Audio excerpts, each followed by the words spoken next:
Hi, I'm James, one of the piano teachers from Vincent Music.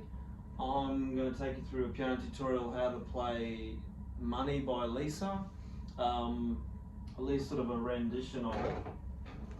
It's kind of fun to do because it's got a cross hands thing here.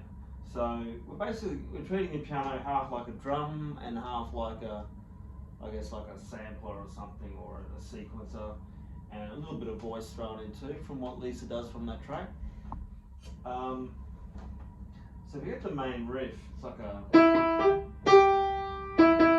you're just taking E, G and E, F sharp. It's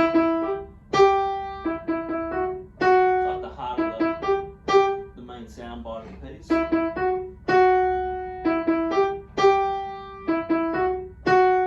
I'm going to add in a kick drum, which is an octave E's, way down the bottom of the piano there.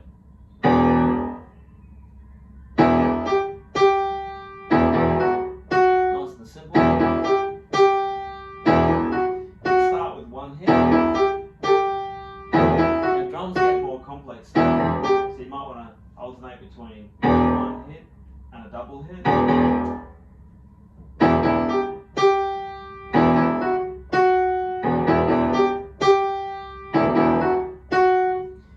Get that going. Now, if that's your kick drum, we're going to do a very simple snare effect. On the piano, it's hard to replicate without actually sort of, you could do a sort of a hit.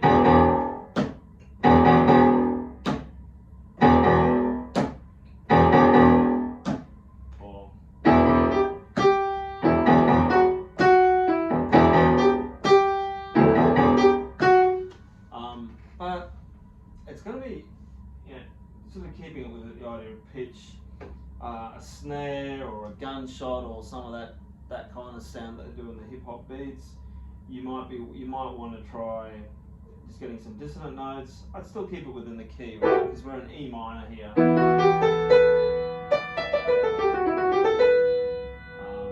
don't know if it's like an E Dorian or an Aeolian, but let's just say it's E minor, E natural minor for effect.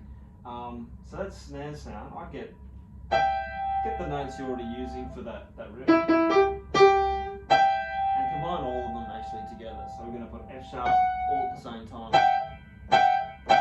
Keep it simple, so get that nice clash. So left hand,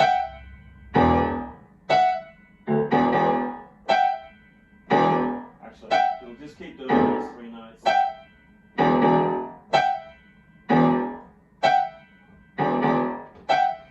Riff goes back in.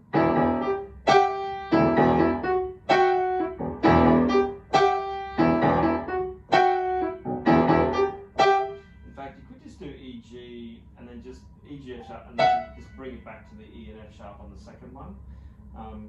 Give it a bit more variety.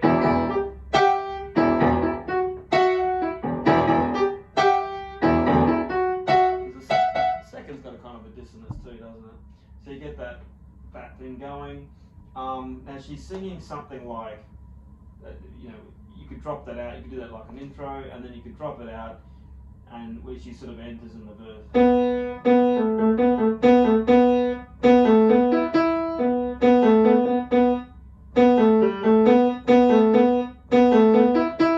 Now that's around the notes of the starts on the B, dropping down to A, and you've got the other notes A, B, and E mostly B's and A's. A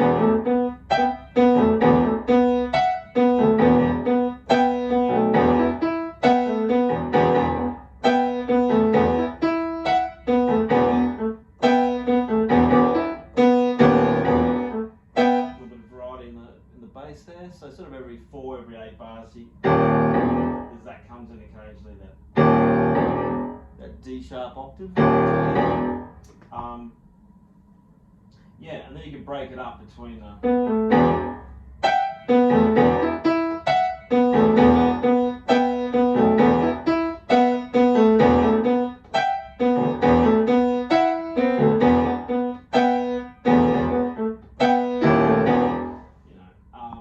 kind of thing. You want to get really clever, you could try combining that with the melody. It's like put those in the same hand.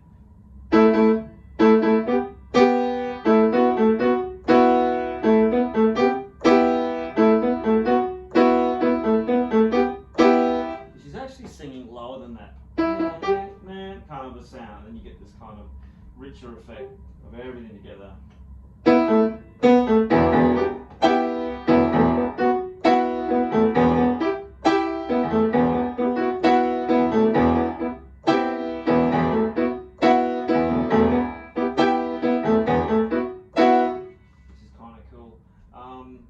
And there's also a little bit of, I think it's sort of a chorus or a pre-chorus where you get the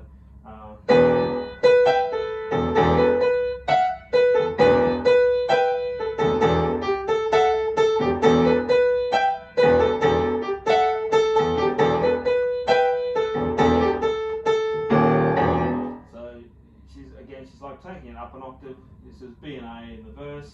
Besides when she's rapping and it's a bit harder to get those pitches out. Work out what they are, but the one's up an octave, A, B, lots of A, Bs, occasionally the G comes in there, and you're just stepping around seconds there.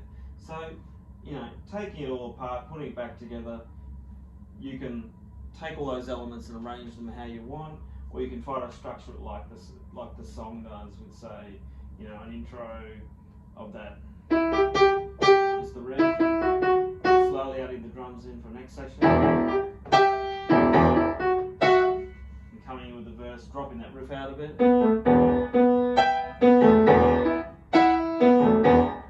going back to the riff, putting the chorus in, or then trying to get all three happening as well. But there you have it. There's a bit of a tutorial of how to break that down and use the piano, sort of a hip hop style drum in your piano playing for that song. Anyway, hopefully that was helpful for you. Catch you next time.